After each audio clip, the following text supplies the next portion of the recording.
So today is a big day in the action camera slash video creator world. GoPro has announced the brand spanking new GoPro Hero 8.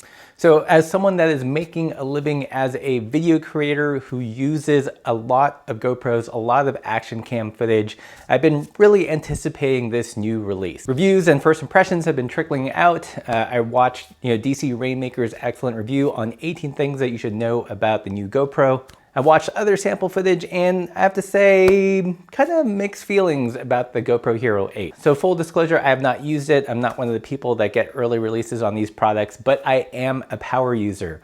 Over the years, I have given GoPro a lot of money. Currently, I've got a Hero Session, a GoPro Hero 5, a GoPro Hero 7 with our audio hack. We'll talk a little bit more about my thoughts on the audio on the GoPro Hero 8 from what I've heard so far. And unlike other video reviewers that, kind of do a fun, I'm gonna vlog with a GoPro for a day, I actually use it a lot, day in, day out, week after week, to make content for the channel and to make a living. So these are cameras that I really rely on and really push to their limits. First, as a video creator, there are two things that I really prioritize. One is good audio. Any video creator knows that the most important thing about a good video is good audio. You can get away with kind of terrible footage, but if that audio sucks, no one is going to stick around and watch it. One of the most popular videos on our channel is our GoPro Hero audio mod with over 100,000 views. I made a whole series of how to improve the crappy audio in your GoPro because it is a serious problem. So it looks like they addressed that in two ways, the new GoPro Hero 8. One is they changed the front-facing microphone on the GoPro. So presumably, without any extra mod, it should sound better. However, looking at DC Rainmaker's footage and comparing it with my current action camera of choice, which is the older Sony FDR X3000, I have to say, I think the Sony, even though it is years old, even though it doesn't have fancy hyper smooth stuff, sounds way better when riding. A little bit greasy, had to put on some gloves.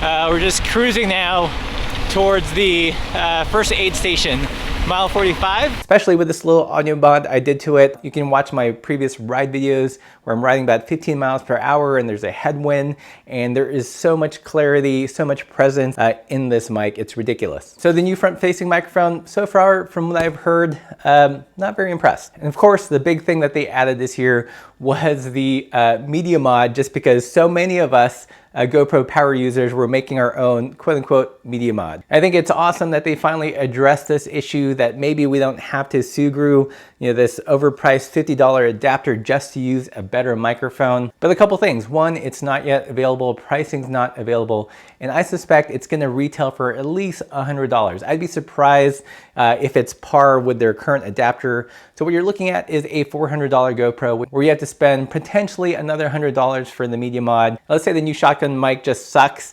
You're investing another maybe $20 to $50 to add a better microphone. So what you have there is almost a $600, $700 camera. And at that point, you might as well start looking at the new Canon and Sony offerings with an external audio input. So I'm gonna hold off on final judgment. It could be that the included shotgun mic is just awesome and no longer requires this kind of hack that we've had to do for the last decade. Again, we'll see, but again, I'm not quite holding my breath because of point number two. So like I mentioned, two most important things to me as a video creator.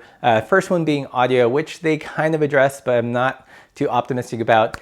But the biggest point, the one that has made me switch from the GoPro ecosystem, even though I am deep in it, people, like thousands of dollars, and has made me switch to like a 3-year-old chintzy looking Sony camera, and that is reliability. GoPro Hero 5, 6, 7, all the GoPros I've used ever since they've started to include the LCD screen have just been unreliable. It takes a long time to start up. Sometimes they don't start up at all. Sometimes they freeze and I have to pop out the battery to kind of reset the whole thing. Contrast that with something like this, which is ancient and looks dorky as hell, but turns on every time you hit the power button, turns off every time you hit the power button, and has a much quicker startup time. These are cameras that I heavily rely on to make content for the channel, to eke out some kind of living.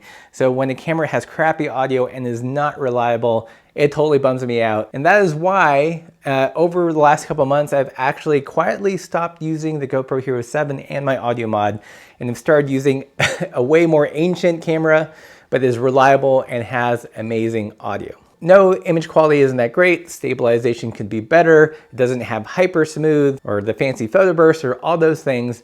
But for me, as a video creator that relies on these cameras for a living, it does address the two most important things to me. One, audio quality.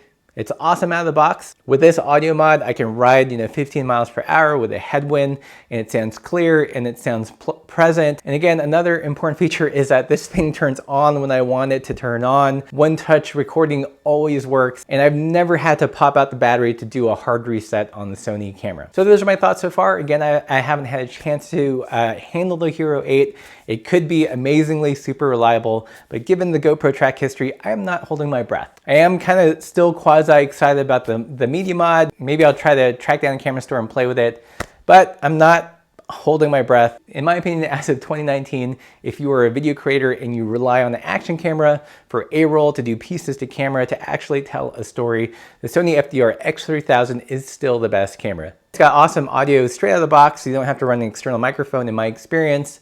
You do have to do a really cheap mod to make it a little bit more wind resistant, but it sounds way better than any action camera out there on the market today. So that's what I think. Let me know what you guys think in the comments below. If you're interested in this camera or all the audio hacks that I've done to the GoPro to make it sound less sucky, check out the description below. And as always, keep the upside down.